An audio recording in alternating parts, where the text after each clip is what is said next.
ainsi de suite, ainsi de suite. Alors les élèves pourront voir un peu les simulations. Et les cas de panne aussi, on peut les simuler à ce niveau pour expliquer un peu le principe de la climatisation automobile. Alors ici, nous avons un banc, une maquette son électrique. Donc, il suffit de toucher un bouton pour qu'en réalité, la portière se déplace.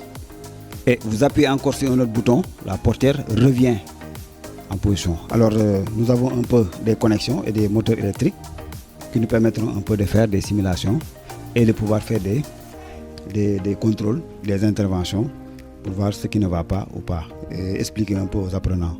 Voilà. Sur l'éclairage, par exemple, ça, nous avons une maquette d'éclairage ici. Et là, nous avons une maquette pour les rétroviseurs. À ce niveau, nous avons une maquette pour les rétroviseurs. Tout ça, comme c'est électrique, alors les élèves pourront y intervenir et à un moment donné, faire des simulations donc pour faire des dépannages. Alors, ce sont les rétroviseurs qui sont déflectibles. Donc, s'il y a un problème, ils pourront un peu regarder le dispositif électronique, qu'est-ce qui ne va pas, pour pouvoir intervenir et remédier au dysfonctionnement. Toutes ces maquettes-là permettront aux apprenants de d'abord comprendre comment fonctionne le système pour pouvoir y intervenir lorsqu'il y a un problème. Parce qu'un système, si tu ne sais pas comment ça fonctionne, s'il y a un problème, tu ne sais pas là où tu dois intervenir. Et c'est très important, à travers ces maquettes-là, ils pourront savoir comment ça fonctionne. Et là maintenant, s'il y a un souci, comment est-ce qu'il faut faire pour remédier au dysfonctionnement. Alors ici, nous avons des outillages de contrôle pour la climatisation automobile. Ici, par exemple, c'est un appareil diagnostic pour clim. On ne le trouve pas n'importe où et partout aussi. C'est un équipement qui coûte très cher, entre 3 et 5 millions. Alors, son rôle, c'est quoi? C'est qu'il contrôle la climatisation.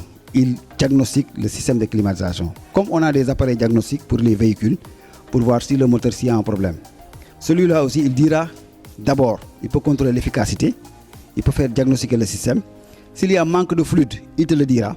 S'il y a une fuite, il te dira à quel niveau. Si un composant du système est défectueux, il le détectera et il va vous le montrer.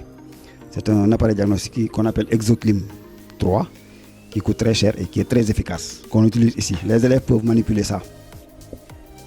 Maintenant, s'il y a une fuite, parce que des fois dans un cycle de climatisation, s'il y a une fuite, la climatisation n'est plus efficace. Vous voyez quelqu'un dire que j'ai rempli, maintenant il y a du froid au bout de 5 jours, 6 jours, maintenant je ne sens plus la sensation de froid, c'est parce que quelque part il y a une fuite. Alors, il y a des fuites qu'on peut voir et des fuites qu'on ne peut pas voir. Alors, sur les fuites qu'on ne peut pas voir, on peut utiliser en réalité cette huile qu'on appelle des huiles traceurs avec ces équipements. Alors, on l'injecte dans le circuit et maintenant on utilise ces lunettes-là à ultraviolet et cette lampe. Et maintenant, on les fait parcourir sur le circuit. Alors, il y aura une trace fluorescente qui va apercevoir, mais pas à l'œil nu. Il suffit d'avoir un peu le lunettes ultraviolet et la lampe ultraviolet pour détecter ça. Et c'est très efficace, ça peut détecter des fuites que nous ne pouvons pas voir à l'œil nu. Donc tout ça, c'est des équipements pour la climatisation automobile. Ça, en réalité, c'est des manomètres pour contrôler les pressions. Alors, les garagistes qui sont dehors, en réalité, ils ont ces manomètres-là pour contrôler les pressions, la température, la basse pression et la haute pression. Alors, nous, ici, l'avantage, c'est qu'on peut utiliser les deux.